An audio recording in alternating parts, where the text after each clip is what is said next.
মুসার মতো ঈমান হলে রাস্তা খোলে সাগর জলে, ইউসুফের মতো ঈমান হলে, ইউসুফের মতো ঈমান হলে বিপদ কালে তালা খুলে। ও ইব্রাহিমের ঈমান যদি থাকে বিদ্যমান, অগ্নিকুণ্ডে খুবসুরতে ফলেরই বাগান। আল্লাহু আকবার। তার মানে আল্লাহ বলেছেন তোমাকে ঈমান দিলাম, ঈমানের পরীক্ষা আছে না নাই? জোরে কোন। এজন্য আল্লাহ বারবার বলে আহাসিবান নাসু আইয়ুতরাকু আইয়াকুলু আমান্না ওয়া হুম লা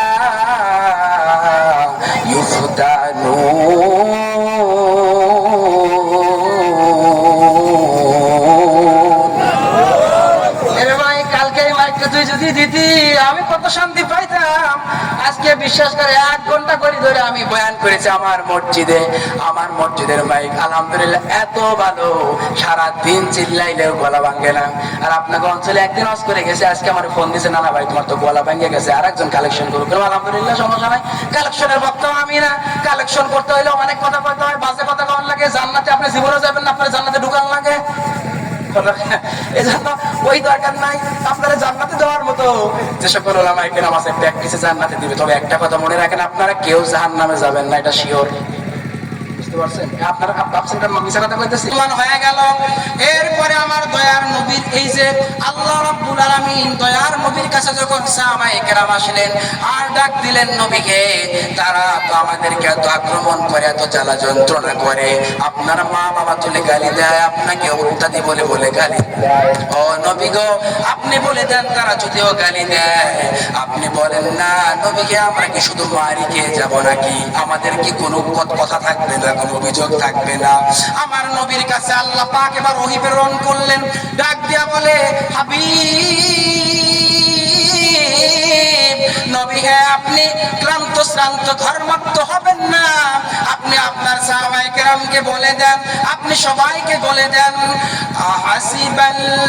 আহাসিবান নাসু আইয়ুতরাকু আইয়াকুলু আমান্না ওয়া হুম লা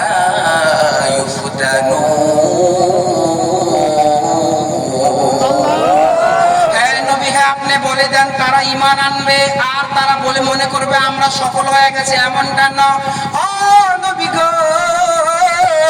আপনি সবাইকে বলে দেন যারা ঈমানদার হবে, যারা মুমিন হবে, যারা তাকওয়াবান হবে, যারা আপনার উম্মত দাবি করবে, আপনি সবাইকে বলে দেন তারা দাবি করলেই মুসলমান হবে না, উম্মত দাবি করলেই উম্মত হবে না, টুপি মাথায় দিলেই ঈমানদার হবে না, নামাজ পড়লেই তারা মুমিন হবে না, তারা ওয়াজ মাহফিল শুনলেই খাঁটি মুসলমান হবে না। তাদের আগে পরীক্ষা দেওয়া লাগবে। আর এই পরীক্ষাটা আল্লাহ পাক এখন নিয়েছেন। দেখাব্বা তুমি চাপিয়ে পড়ো দ্বীন ইসলামের জন্য। এরকম আল্লাহর রাসূলের প্রত্যেকটা কথা হযরতে খুবাইব চাপিয়ে পড়লেন।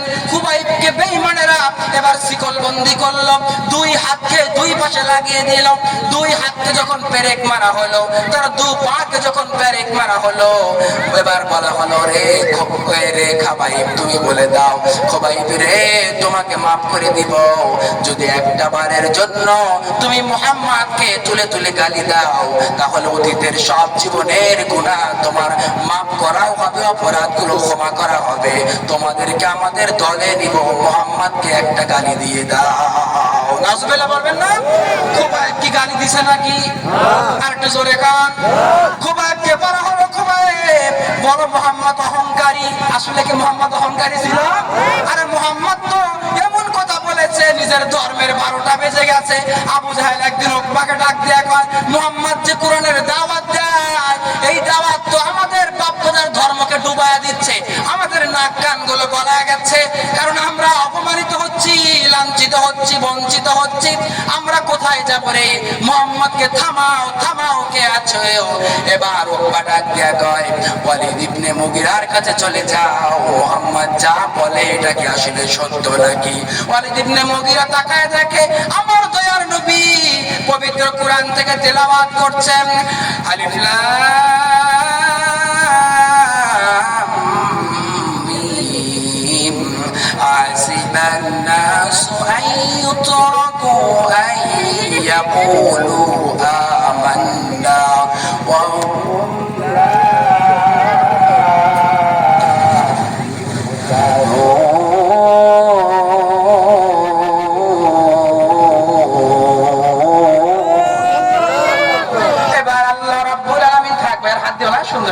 এবার আল্লাহ রাব্বুল আলামিন, এবার একটু বেশি হয়ে গেল, একটু কমাও।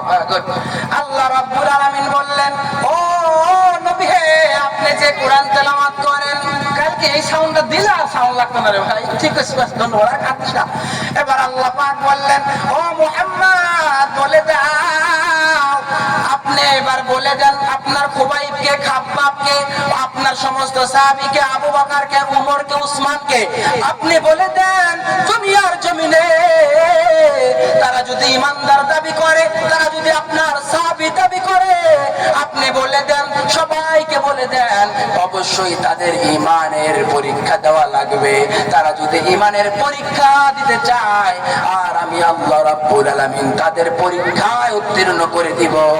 আমি কথা দিচ্ছি, অল্প সংখ্যক সংখ্যালঘু হলেও আপনার সমস্ত সাহাবায়ে কেরাম দিনের পর দিন ইসলামের বিজয় নিশান পেয়ে যাবে। আল্লাহু আকবার। বদরের যুদ্ধে যখন চলে গেলেন, বদরের ময়দানে কঠিন দিনে মাত্র 313 জন 1000-এর বিরুদ্ধে সংগ্রাম করলেন। সংগ্রাম করতে করতে করতে করতে আমার আল্লাহ রাব্বুল আলামিন ফেরেশতাদেরকে দিয়ে সাহায্য করালেন, আর সমস্ত সাহাবায়ে কেরাম 1000-এর বিরুদ্ধে অতি সহজেই বিনা শহীদ হয়ে আমার আল্লাহর বিজয় নিশান তারা উড়িয়ে দিয়েছে। আল্লাহু আকবার।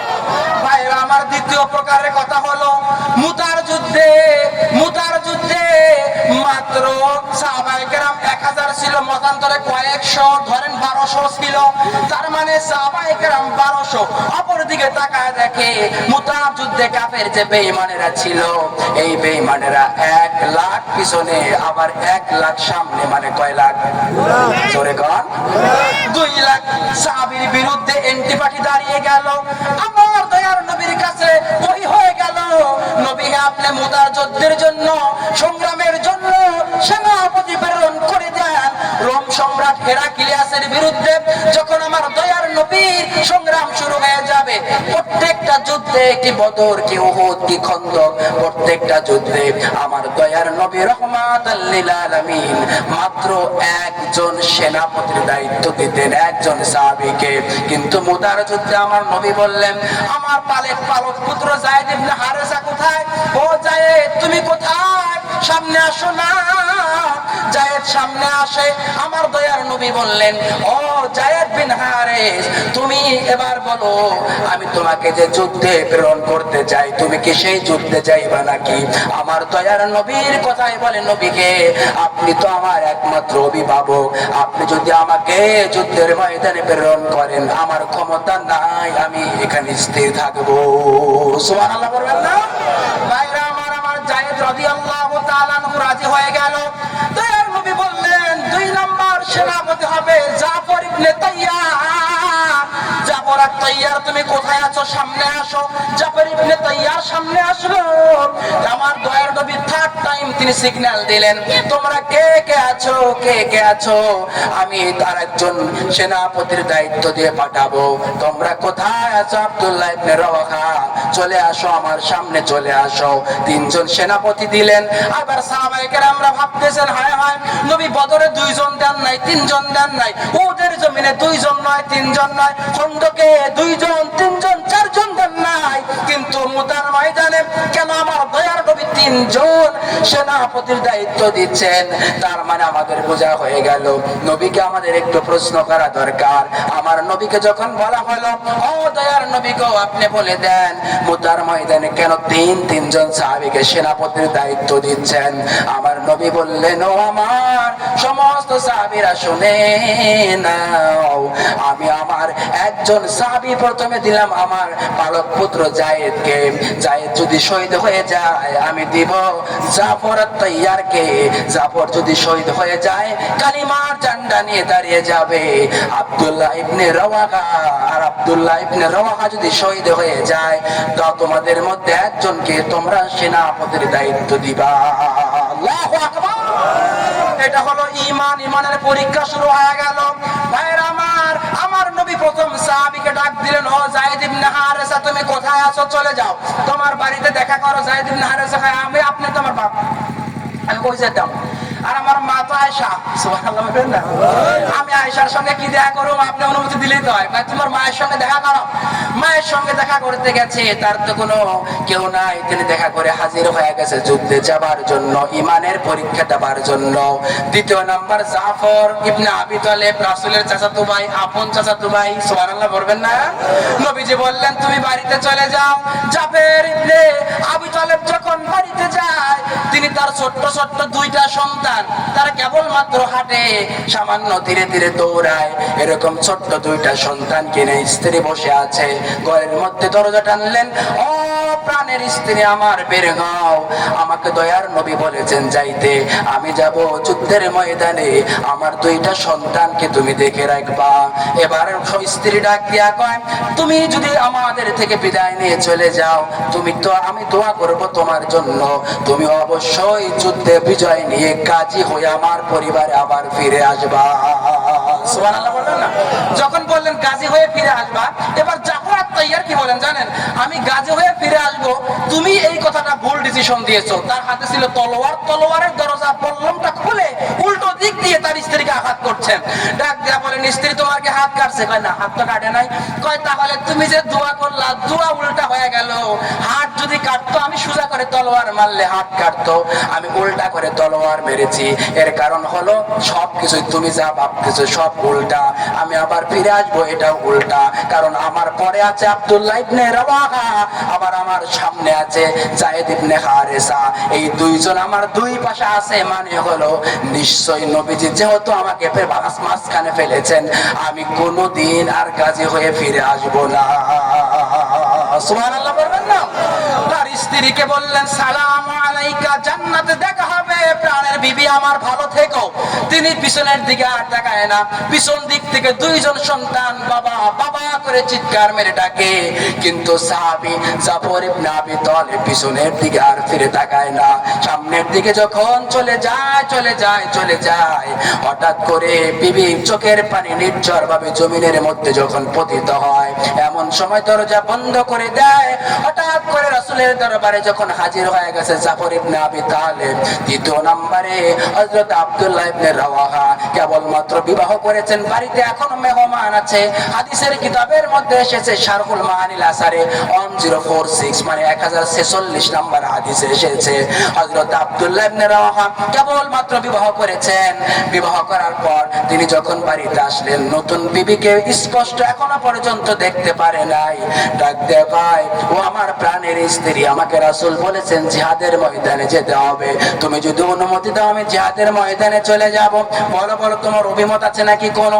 স্ত্রী বলেন, আমাদের বিবাহ হলো মাত্র আজকে, আপনাকে তো আমি স্পষ্ট দেখতে পারলাম না, আপনি যদি শহীদ হয়ে যান জান্নাতের মধ্যে আপনাকে আমি খুঁজে খুঁজে কেমনে বের করব? আব্দুল্লাহ ইবনে রাওয়াহা বলেন, তোমার সঙ্গে দেখা দেওয়ার দায়িত্ব তোমারও নয় আমারও নাই, আমি যেহেতু রাসূলের কথায় চলে যাচ্ছি, কাল কিয়ামতের ময়দানে আমার দয়ার নবী মুহাম্মদ সাল্লাল্লাহু আলাইহি ওয়াসাল্লাম আমি আব্দুল্লাহ ইবনে রাওয়াহাকে আর তোমাকে হাসরের ময়দানে দেখা করিয়ে দিবে। সুবহানাল্লাহ। আমার তিনজন সেনাপতির দায়িত্ব পালন করলেন, সামনের দিকে চলে যায়। লম্বা ঘটনা, হযরতে যায়েদ ইবনে হারেসার হাতে লিওয়াউল হাম, যুদ্ধের পতাকা। আমার দয়ার নবী দিয়ে দিয়েছেন, যুদ্ধ হয়ে গেল, তিনি শহীদ হয়ে গেলেন। তার হাত থেকে থাবা মেরে দ্বিতীয় সাহাবী জাফর আত-তাইয়ার, তার নাম এখনো তৈয়ার হয় নাই, জাফর ইবনে আবি তালেব, যখন তিনি তার হাত থেকে যুদ্ধের নিশানটাকে নিয়ে নিলেন, যুদ্ধ করছেন, ডান হাতে পতাকা ছিল, কাফের বেঈমানের আঘাত করেছে ডান হাতে, ডান হাত জমিনে পড়ে গেছে, যুদ্ধের পতাকাটা বাম হাতে তুলে নিয়েছেন, কাফের বেঈমানেরা আঘাত করছে বাম হাতে, বাম হাতের যখন ছিটে ছান হয়ে পড়ে গেছে, এইভাবে দুনো হাতের মাঝখানে বুকের মধ্যে যখন তিনি নিশানাটা নিয়েছেন, এমন সময় তাকে মাঝখানে এমন ভাবে কাফের বেঈমানেরা বল্লম দিয়ে আঘাত করেছে, দেহটা দুই টুকরা হয়ে গেছে। পাশ থেকে তাকায় দেখে 3 নম্বর সাহাবী আব্দুল্লাহ ইবনে রাওয়াহা, তিনি দেখলেন হযরতে জাফর ইবনে আবি তালেবের দুটো হাত নাই, দুটো পা নাই, দেহটা আলাদা হয়ে গেছে। তার দাঁত মোবারক দিয়ে বুকের উপরে, কলিজা মোবারকের উপরে তিনি পবিত্র কালিমার পতাকা ঝান্ডাটা নিয়ে এখনো পর্যন্ত তিনি শুইয়া আছে। আব্দুল্লাহ ইবনে রাওয়াহা দেখলেন তিনি তো দুনিয়ার জমিন থেকে বিদায় নিয়ে চলে যাবে, এমন সময় তার হাত থেকে তার পতাকাটাকে এবার তুলে নিলেন। সুবহানাল্লাহ বলবেন না? যখন তুলে নিলেন, নবীজি আমার মক্কাতুল মুকাররমা, কেউ কেউ বলেন নবীজি মদিনাতুল মুনাওয়ারা থেকে মুস্কি মুস্কি হাসে, সাহাবায়ে কেরাম অবাক হয়ে গেলেন, নবী আপনি কেন হাসেন? আমার দয়ার নবী বলে, আমি দেখলাম আমার পালক পুত্র শহীদ হয়ে গেছে, এরপরে আমি দেখলাম আমার জাফর যুদ্ধ করছে, ডান হাত খানা শহীদ হয়ে গেছে, কাফেরেরা ডান হাত কেটে ফেলেছে, আমার জাফর বাম হাতে পতাকা নিয়েছে, বাম হাত কেটে গিয়েছে, আমার জাফর তিনি তার কলিজার মাঝখানে, দাঁতের মাঝখানে পতাকা তুলে নিয়েছেন। আমি তাকায় দেখলাম আমার জাফর সামান্য পরিমাণ এত আদবওয়ালা একজন সাহাবী, এক মুহূর্তের জন্য ইসলামের পতাকা মাটির সঙ্গে স্পর্শ করতে দিচ্ছে না। আল্লাহু আকবার। এবার শুনেন, নবীজি এবার সাহাবায়ে কেরামকে বলছেন, এখনো পর্যন্ত যুদ্ধ চলে, আমার 3 নাম্বার সেনাপতির হাতে এবার নিশান চলে আছে, তিনি উড়াচ্ছেন, আর আমি এদিক দিয়ে দেখতে পাচ্ছি আমার জাফর ইবনে আবি তালেব এমন ভাবে দুইটা ডানা তার কেটে দেওয়া হয়েছে, তার দুটো হাত নাই, দেহটা মাঝখান দিয়ে কেটে দেওয়া হয়েছে, তার দেহটা মাঝখানে নাই, মেরুদণ্ডী হাড্ডির সঙ্গে বিচ্ছেদ করে দেওয়া হয়েছে। আমি দেখলাম আল্লাহ রাব্বুল আলামিন তার রূহটাকে জান্নাতের মধ্যে নিয়ে গেছে। ওই যে কাফেররা দুইটা হাত কেটে টুকরো টুকরো করে দিয়েছে, আমি তাকায় দেখলাম গো আমার ওই সাহাবীকে দুই পাশে দুইটা জান্নাতি পাখির মতো ডানা আল্লাহ রাব্বুল আলামিন তার রূহের মধ্যে দান করেছে। সুবহানাল্লাহ। দুইটা ডানা দিয়ে শুধু বসে নাই, পাখির মতো জান্নাতে উঠতেছে। সুবহানাল্লাহ বলবেন না? এই যে পাখির এই ডানাকে বলা হয় তৈয়ার। এজন্য জাফর ইবনে আবি তালেবকে রাসূল বললেন, আমার জাফর ইবনে আবি তালেব এখন থেকে নয়, আমার জাফর তিনি হচ্ছেন জাফর আত-তাইয়ার, মানে জান্নাতের দুই পাখনাওয়ালা সাহাবী। সুবহানাল্লাহ বলবেন না? 3 নম্বর সাহাবী যুদ্ধ এবার শহীদ হয়ে গেছে, খালিদ ইবনে ওয়ালিদ নিশানা হাতে নিয়েছেন। যুদ্ধ করতে করতে করতে করতে যখন তারা যুদ্ধে বিজয় ছিনিয়ে নিয়েছেন, মদিনাতুল মুনাওয়ারায় তারা ব্যাক করেছেন, আমার দয়ার নবীর কাছে 3 জনের স্ত্রী চলে এসেছে। নবীজি বললেন, তোমরা চিন্তিত হইও না, এই 3 জন দুনিয়ায় সমসাময়িক সময়ের জন্য নাই, এরা আমি দেখতে পাচ্ছি জান্নাতুল মাকামের উচ্চ মাকামে ফেরদাউসের মধ্যে ডানা নিয়ে নিয়ে আমার আল্লাহর জান্নাতের মধ্যে তারা ঢোল খাচ্ছে। আল্লাহু আকবার। ভাইরা আমার, এটা হলো ঈমানি পরীক্ষা, তারা পিছপা হয় না এক মুহূর্তের জন্য। সুবহানাল্লাহ পড়বেন না? মুসার বড় পরীক্ষা ছিল ফিরাউনের। ফিরাউন বলতো আনা রাব্বুকুমুল আলা, আমি বড় রব। মুসা এরপরে যুদ্ধ করলেন, বাড়ি দিলেন বিশাল সাগর, পানি, সমস্ত পানিকে আল্লাহ পাক রাস্তা বানিয়ে দিলেন। সুবহানাল্লাহ পড়বেন না? ইব্রাহিমকে আগুনে পোড়ানো হলো, ইব্রাহিমের আগুনে পোড়ানো অবস্থায় তার পিতা, কেউ কেউ বলেন তার চাচা আজার, কেউ বলেন তার পিতার নাম ছিল তারেক, কিন্তু কোরআনে আসছে তার চাচা আজার। আর চাচা আর বাবা একই কথা, ঠিক কিনা জোরে গান? তার চাচা বলেন, তোমাকে আমরা দিব আগুনের মধ্যে। তাকে বলা হলো, তোমরা ঈদের মাঠে চলো, ইব্রাহিম ঈদের মাঠে তোমাকে নিয়ে যাব। ইব্রাহিম কয়, আনা সাকিম, আমি অসুস্থ। অথচ ইব্রাহিম অসুস্থ কিচ্ছু না, বলে আনা সাকিম, আমি খুব অসুস্থ, তবে এই অসুস্থটা হচ্ছে মানসিক অসুস্থ। আপনারা যে মূর্তির পূজা করেন, যে মূর্তিকে খাবার দেন, এই মূর্তির উপরে আমি খেয়াল করে দেখেছি মশা মাছি পড়লে মূর্তি নাড়াচাড়া করতে পারে না, লা ইয়ানফাউ ওয়া লা ইয়াদুররু, কাউকে উপকার করতে পারে না, ক্ষতিও করতে পারে না। এরপরেও তোমরা ও বাবা তোমরা কেন এটার পূজা করো? আমার পূজা আসে না। যখন ঈদের মাঠে সবাই চলে যায়, ইব্রাহিম নবী কোঠাল দিয়ে যখন বড়টাকে মূর্তিকে ভেঙে দিল, এবার খেয়াল করেন মূর্তি ভাঙা শেষ হয়ে গেল, এসে ডাক দিয়া কয়, ও ইব্রাহিম বলো না তোমাকে কেন মূর্তি কেন তুমি ভাঙলা? দীর্ঘ লম্বা ঘটনা আমি বলবো না, মূল কাহিনী হচ্ছে ইব্রাহিমকে আগুনের মধ্যে দেওয়া হলো। আগুনের মধ্যে যখন ইব্রাহিমকে দেওয়া হয়, তার চাচা তার ঘরের ছাদের উপরে উঠে এবার মজা নিতে শুরু করে। ইব্রাহিমকে আগুনের মধ্যে আমি দিলাম, আমি দেখতে চাই, আমি জানতে চাই, আমি দেখবো ইব্রাহিম আগুনের মধ্যে কিভাবে এবার ইন্তেকাল করে, মৃত্যুর স্বাদ গ্রহণ করে। যখন তিনি উপর থেকে তাকায় দেখে ইব্রাহিমের চতুর্দিকে আগুন, কিন্তু ইব্রাহিম জান্নাতি একটা বাগানের মধ্যে বসে বসে বসে বসে আল্লাহর দেওয়া ফল ভোগ করছে। সুবহানাল্লাহ বলবেন না? তার মানে ইব্রাহিম নবীকে দেওয়া হলো, ইব্রাহিমকে প্রশ্ন করা হলো ইব্রাহিম কি হয়েছে? ইব্রাহিম বলে আল্লাহ পাক কথাটা বলেছেন।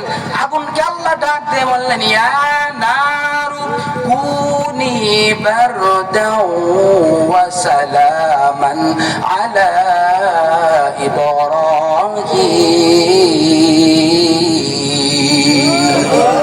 রব্বুল আলামিন আবার ইব্রাহিমকে বললেন, আগুনকে বললেন, হে আগুন, ইব্রাহিমের জন্য আজকের মতো শীত এরকম শীত হয়ও না, গতকালকের শীত হয়ও না, জানুয়ারি মাসের শীত হয়ও না, পুষ মাসের শীত হয়ও না।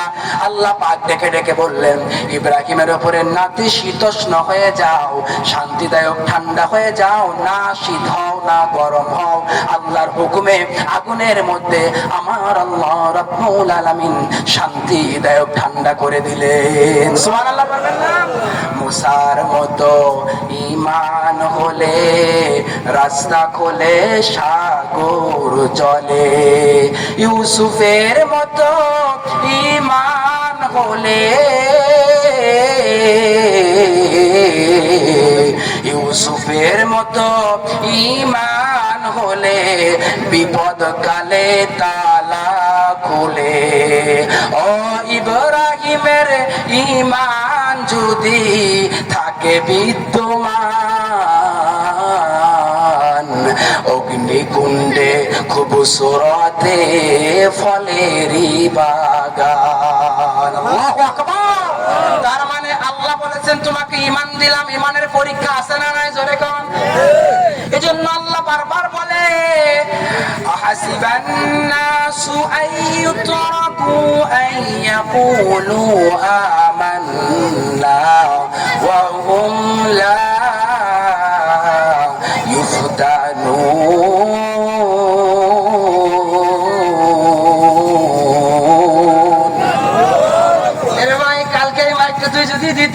আমি কত শান্তি পাইতাম। আজকে বিশ্বাস করে 8 ঘন্টা করে ধরে আমি বয়ান করেছি আমার মসজিদের মাইক আলহামদুলিল্লাহ এত ভালো, সারা দিন চিল্লাইলেও গলা ভাঙে না। আর আপনাকে অঞ্চলে একদিন অস করে গেছে, আজকে আমার ফোন দিয়েছে, নানা ভাই তোমার তো গলা ভেঙে গেছে, আরেকজন কালেকশন করুক। আলহামদুলিল্লাহ সমস্যা নাই, কালেকশনের বক্তা আমি না। কালেকশন করতে হইলে অনেক কথা বলতে হয়, বাজে কথা কওয়ার লাগে। জান্নাতে আপনি জীবনে যাবেন না, আপনার জান্নাতে ঢুকান লাগে।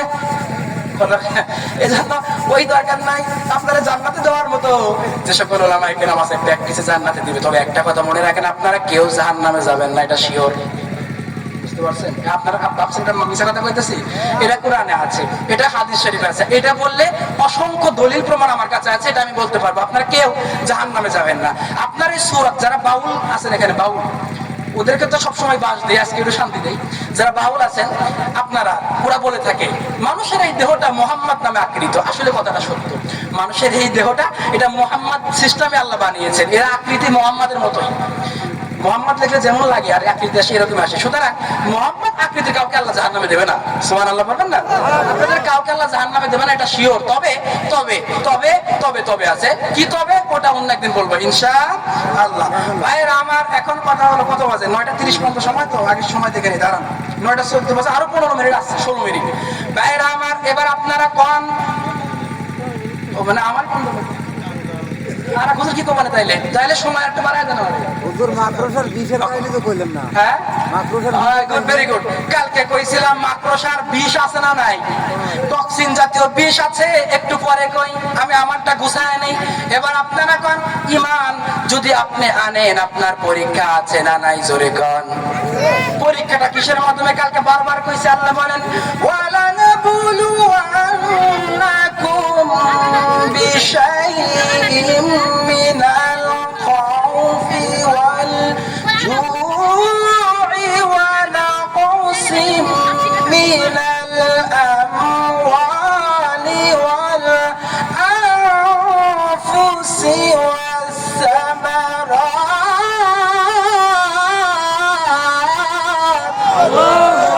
وبشر الصابرين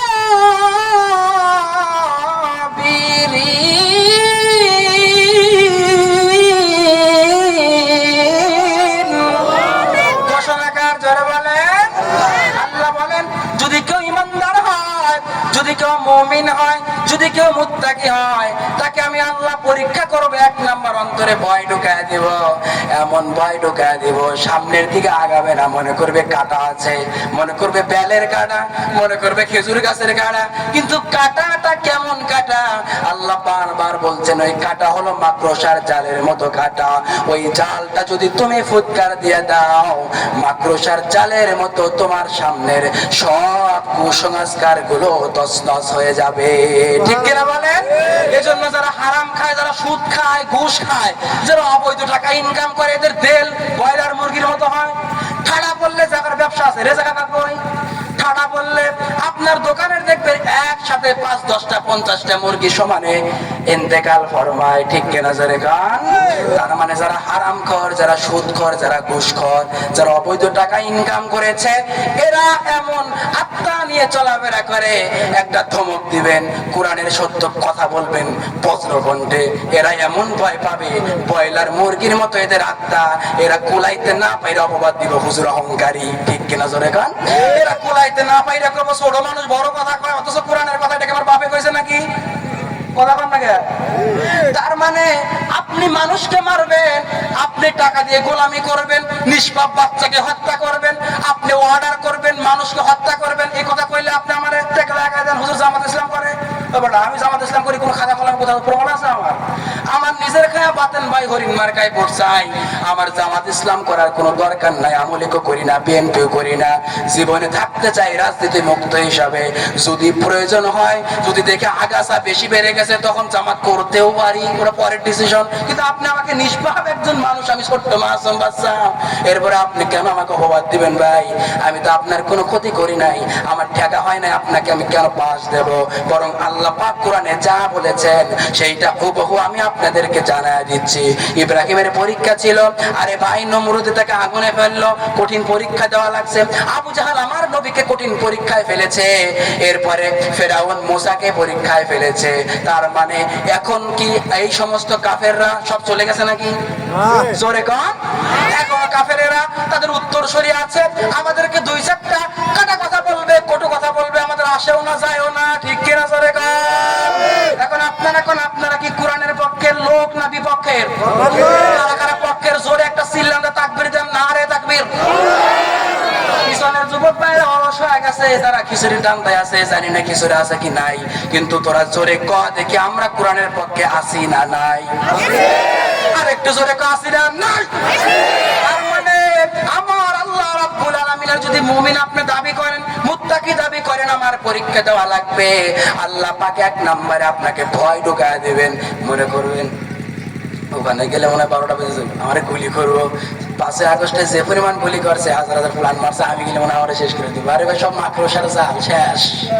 ভাইরা আমার শুধু তাই না, এরপরে আপনাকে আল্লাহ পাক বলছেন মিনাল জুই, আপনাকে অভাব দেবে, ক্ষতি দেবে। কি অভাব দেখবেন? মনে করবেন প্রতিদিন 500 টাকা করে ইনকাম করি, আমার 1 মাস যাবত 200 টাকা ইনকাম হইতেছে, তার মানে আমার জ্বালায় আমি বাঁচতেছি না, পরিবার কেমনে চালামো? তুমি আইসা ইসলামের আন্দোলন করার লেগে যাও মিয়া, তুমি আইছো তোমার নবীর ইজ্জত বাঁচানোর জন্য, পারুম না বাইতুল মুকাররমের দক্ষিণ গেটে দাঁড়ায় নাই তাকবীর দেওয়া লাগে, পারুম না, আমার চিন্তা আমি বাঁচি না। এই যে আপনি একটা ভয় হতাশ করে দিলেন, আপনাকে দ্বারা আল্লাহ পাকিটা পরীক্ষা নিলেন, দেখি ইসলাম প্রিয় কেমন, নবী প্রিয় কেমন, কোরআন প্রেমিক আপনি কেমন। এই জন্য যত অভাব আসুক না কেন, যা কিছু আসুক না কেন, বুদ্ধি দিয়ে হোক, পরামর্শ দিয়ে হোক, নিজের শারীরিক পরিশ্রম দিয়ে হোক, আমরা সদা সর্বদাই যেই সমস্ত কাফের বেঈমানেরা কোরআনের বিরুদ্ধে